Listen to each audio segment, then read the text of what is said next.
अस्सलाम वालेकुम viewers. Legal education में खुशामदीद। व्यूअर्स, आज जो है स्टेजेस ऑफ फैमिली जो है ट्रायल इन फैमिली केसेस, उसका पार्ट टू।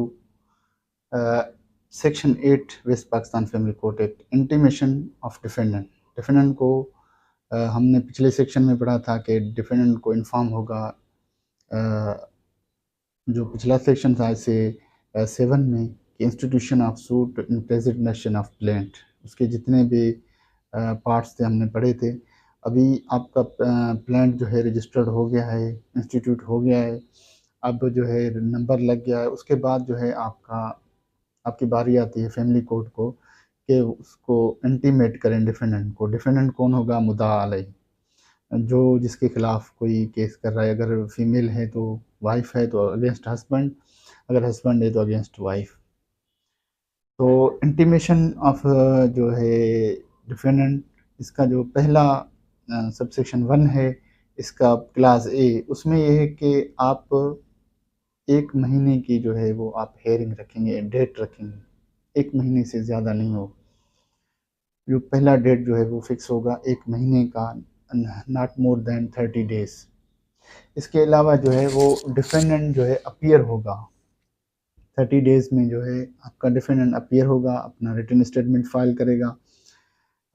उसके लिए आप स्पेसिफाइड डेट मेंशन करेंगे। ऐसे नहीं कि आज से लेकर 30 डेज तक अपना नोटिस चला गया, नहीं, ऐसा नहीं होता है। उसमें मेंशन करेंगे डेट, फ़लाँ डेट को आपको फ़लाँ टाइम इसी कोर्ट में आना है अपने वकील के साथ, या खुद या अपने वकील के साथ आप आ सकते हैं कोर्ट में जवाब दावा दाखिल करने के लिए।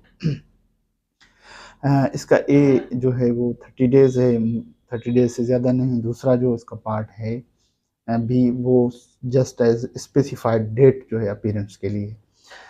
इसका जो सी पार्ट है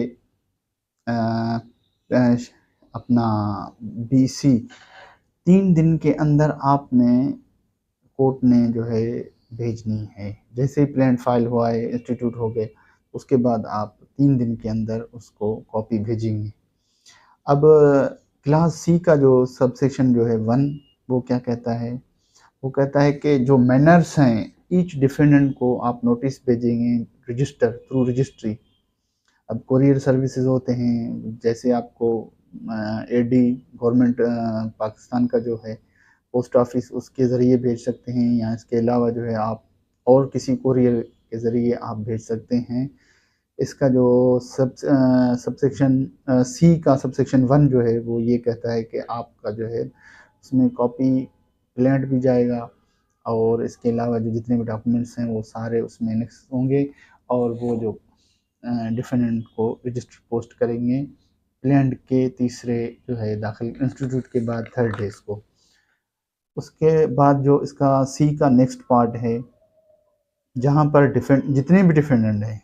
लेकिन दोस्तों ऑर्डिनरी ये होता है कि हम भेजते हैं तो खाली नोटिस ही भेज देते हैं, मतलब प्रैक्टिस ये है। लेकिन लॉ ये कहता है कि नहीं, आप प्रॉपर तरीके से इसको अडॉप्ट करें। लेकिन हम जो वकील हज़रात हैं या कोर्ट से पहले नोटिस भेजते हैं, फिर आ जाते हैं डिफेंडेंट, वो कॉपी रिसीव करते हैं, उसके बाद जवाब दावा दायर करते हैं। इसका सबसेक्शन 2 जो ये कहता है कि आप कोर्ट जो है यूनियन काउंसिल को नोटिस भेजेगा, और यूनियन काउंसिल इसलिए भेजेगा जहाँ पर डिफेंडेंट की रेजिडेंस है। अगर डिफेंडेंट की रेजिडेंस 2 जगह है, 3 जगह है, तो सब यूनियन काउंसिल हैं, उसमें आप भेज सकते हैं। भेजना है मतलब ज़रूरी है। लेकिन ऑर्डिनरी केसेस में, फैमिली केसेस में नहीं भेजा जाता है, क्योंकि डिफेंडेंट को सर्विस हो जाती है, वो आ जाते हैं। लेकिन कानून ये है कि आप शादी के मामलात, जितने भी फैमिली मामलात होते हैं, तो आपके यूसी में आप जाते हैं, मैरिज सर्टिफिकेट बनाते हैं, तो वहाँ पता चल जाता है, क्योंकि आपका इलाका होता है। व्यूअर्स, इसका जो सबसेक्शन 2 है सेक्शन 8 का, इसमें ये अपना मेंशन किया गया है कि आप उसके साथ प्लेंट और उसके साथ जितने भी डॉक्यूमेंट्स हैं वो अटैच करेंगे उस नोटिस के साथ, और वो भेजेंगे डिफेंडेंट के एड्रेस पे। उसके बाद जो है आपका नोटिस चला गया यूसी के पास, उसको ये चाहिए कि वो वहाँ पर अपने डिस्प्ले बोर्ड में वो नोटिस मेंशन करे, वहाँ पर ज़ाहिर करे और 7 दिन के अंदर जो है वो वहाँ पर डिस्प्ले करे। 7 दिन के बाद जो है वो कोर्ट में इन्फॉर्म करे कि ये मैंने नोटिस बोर्ड पे मैंने पेस्ट किया है, फिक्स किया है, ये कोर्ट को इत्तला होना ज़रूरी, ये लॉ कहता है, लेकिन अमूमन कम होता है इसके बारे में। अच्छा, जो ड्यू सर्विस है, उसके बाद सबसेक्शन 4 कहता है कि आपका ड्यू सर्विस क्या है? सबसेक्शन बी और सी जो हम अभी पढ़ के आए हैं चेयरमैन के लिए, ये ड्यू सर्विस है और आप एडी या टीसीएस या कोई भी कोरियर आप कर सकते हैं। ये मतलब सर्विस के लिए बहुत इम्पोर्टेंट है।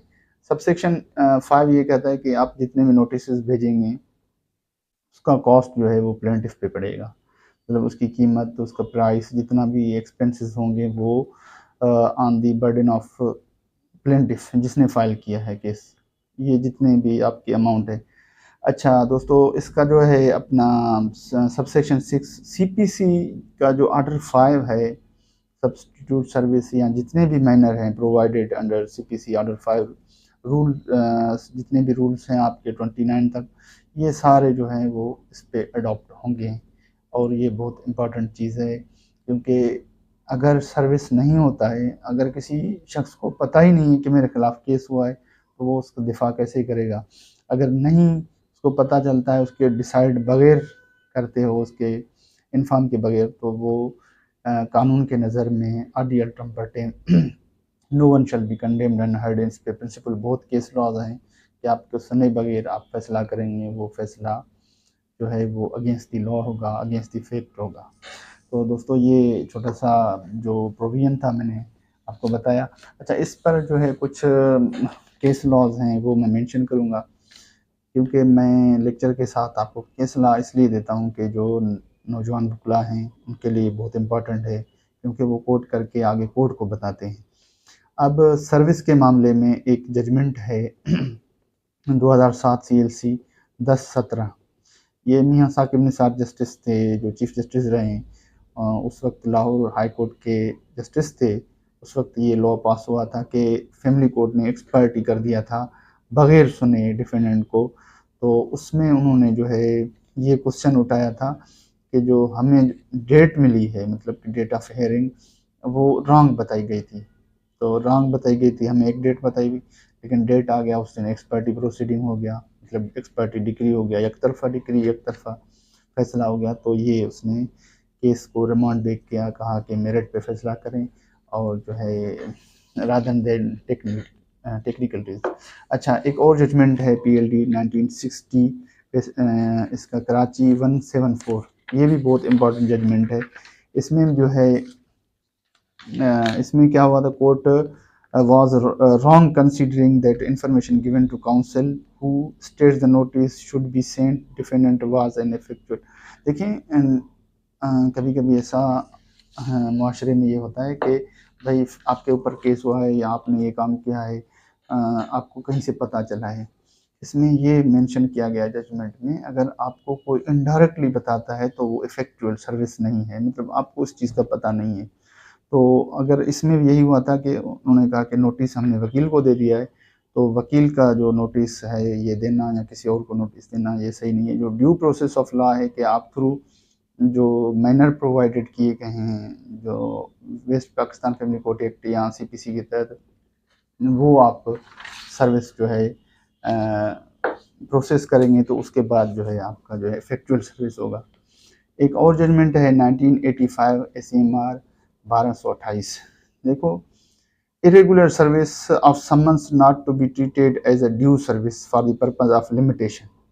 इसमें यही हुआ था, एक्सपर्टी प्रोसीडिंग हुआ था, वहाँ पर इरेगुलर सर्विस हुआ था, जैसे कि वो प्रोवाइड किया गया है CPC में या आपके फैमिली कोर्ट लॉ में, उसमें सही नहीं किया गया था। तो उसमें एक अच्छी जजमेंट है, ज़बरदस्त जजमेंट है, आप इसको अगर गो थ्रू करेंगे तो बहुत फ़ायदा पड़ेगा।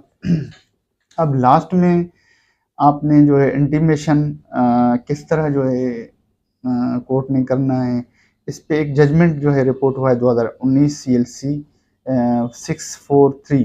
ये सिंध हाई कोर्ट हैदराबाद में जो है रिपोर्ट हुआ था। उसमें कुछ ऑब्जर्वेशन है। Publication of notice in the daily newspaper could not be considered as effectual service of notice upon the petitioner. देखें, अगर आपने सब्सटीट्यूट सर्विस किया, सब्सटीट्यूट सर्विस उसे कहा जाता है कि आपने कोई न्यूज़पेपर में या इलेक्ट्रॉनिकल तरीके से आपने वो सर्विस करवाना है, तो इसमें सिर्फ पब्लिकेशन करवाना जो है फैक्चुअल सर्विस नहीं होता है। कि इसमें केस रिपोर्ट हुआ था, केस जो हैदराबाद में फैसला हुआ था फैमिली कोर्ट का एक्सपर्टी प्रोसीडिंग पे, उसमें उन्होंने सिर्फ पब्लिकेशन करवाई थी। बकाया जितने भी हमने बताया है सर्विस जो है PCS, आपके जो AD, यूनियन काउंसिल, ये सारे जो सिर्फ पब्लिकेशन करवाना जो है वो इफेक्चुअल सर्विस नहीं होता है।